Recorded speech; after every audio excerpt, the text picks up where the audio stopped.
First and foremost, if you're watching this video, Happy New Year. Yes, you made it to see 2019. I have so much in store for you guys this year. This year, I want to bring a bunch of different types of videos on my channel. I'm going to be doing more inspirational talks, some motivational stuff. I'm going to be doing more DIY projects as well as some hair projects, but I just want to say that I'm just so grateful just to have so many subscribers. Amazing. I never thought my channel would grow to this, so I just want to say thank you all to everyone who is subscribed to my channel, who watches my videos, who shares my videos, who shares my posts.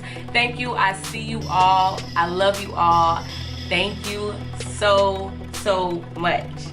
So let's get straight into this video. So y'all know I chopped off my hair. I got my little taper cut thing going on. So this morning I went ahead and did like a twist out using the Aunt Jackie's Don't Shrink. This stuff is life, ladies. If you are natural, this stuff is life, especially if you have like type 4 hair. I have like maybe like type 4B, 4C hair.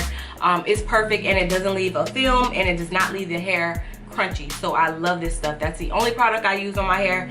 That's what I'm using for my twist out, and these are the clip-ins that I'm going to be using. I used them in my previous tutorial. I will link that below on how to make a clip-in below, so don't forget to look in the description box because I do try to link all of the information and all of the products that I use in the description box. So yeah, today I'm just going to be going for something funky. This year I want to try to step out of my comfort zone, try different colors, and I thought instead of me literally dyeing my entire hair, you know, lifting, dyeing, all, let me just try something new. So you guys, I picked up this High Beams Intense hairspray from my local beauty supply store, and this is what I'm going to be using to just try to see what color even feels like on myself. So if you would like to see how I colored my clip-ins, then stay tuned.